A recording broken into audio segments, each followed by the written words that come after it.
இப்போது புதிய அறிமுகம் ஆச்சி ஹோட்டல் சாம்பார் 50 கிராம் ரூபாய் 20 மட்டுமே.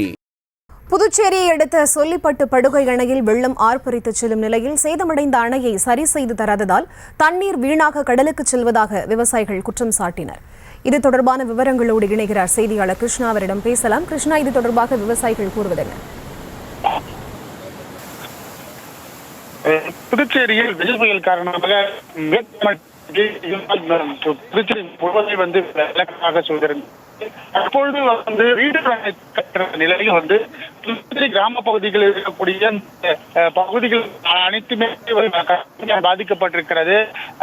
புதுச்சேரியில் இருக்கக்கூடிய வெள்ள நீர் சூழ்ந்திருக்கிறது.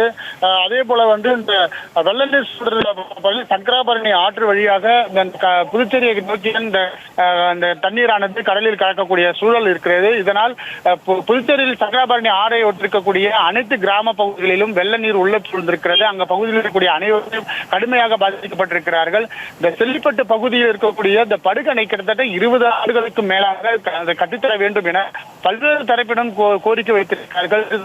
சட்டப்பேரவையில் குரல் எழுப்பப்பட்டிருக்கிறது. இதற்கான நிதி ஒதுக்கப்படும் அப்படின்னு சொல்லி பல ஆண்டுகளாகவே கிடப்பில் போட்டிருந்த நிலையில தற்பொழுது அந்த சங்கராபரணி ஆற்றிலிருந்து வரக்கூடிய தண்ணீரானது படுகணையில் கட்டப்படாததால் வீணாக கடலில் அபாயம் ஏற்பட்டிருக்கிறது. அந்த கழுகு பறவை காட்சிகள் தான் நாம் பார்த்து கொண்டிருக்கிறோம்.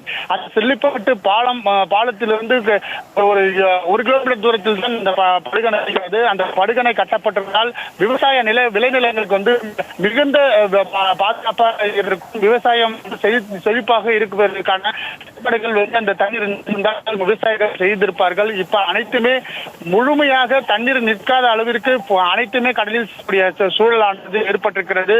கிட்டத்தட்ட இங்க புதுச்சேரியிலிருந்து 10 கண்ணிலிருந்து விழுப்புரம் செல்லக்கூடிய பிரதான சாலையாக ஆப்பரித்து அந்த தண்ணீரானது பெருக்கெடுத்து ஓடுகிறது. அதே போல புதுச்சேரியிலிருந்து கடலூர் செல்லக்கூடிய நோனாங்குப்பம் ஆறாறு இருக்கிறது. இந்த பகுதியிலும் அந்த ஆறானது செல்லக்கூடிய சூழல் இருக்கிறது. அனைத்து பகுதியில் இருக்கக்கூடிய இந்த தண்ணீரானது முழுமையாக புதுச்சேரி அந்த கரையோரம் அந்த ஆற்றில் நிற்காமல் முழுமையாக கடலில் செல்லும் சூழல் ஏற்பட்டிருக்கிறது. ஏனெனா படுகணை முழுமையாக உடைந்திருக்கிறது. இதனால் விவசாயிகள் கடுமையாக பாதிக்கப்பட்டிருக்கிறார்கள். விவசாயிகள் அரசு மீது கடுமையான குற்றச்சாட்டுகளை முன்வைத்திருக்கிறார்கள். பல வருடமாக நாங்கள் கோரிக்கை வைக்கிறோம். தங்கள் கோரிக்கை நிறைவேற்றாத சூழல் இருப்பதனால் தற்போது தண்ணீர் வீணாக கடலில் கலக்கும் சூழல் ஏற்பட்டிருக்கிறது என விவசாயிகள் குற்றச்சாட்டுகளை முன்வைத்திருக்கிறார்கள். விவரங்களுக்கு நன்றி கிருஷ்ணா.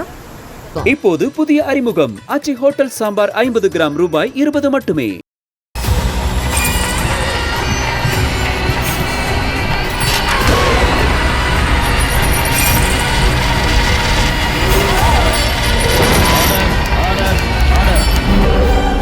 குற்றங்களின் மறுபரிமாணம் நிகழ்தகவு நமது நியூஸ் தமிழ் தொலைக்காட்சியில் விரைவில்.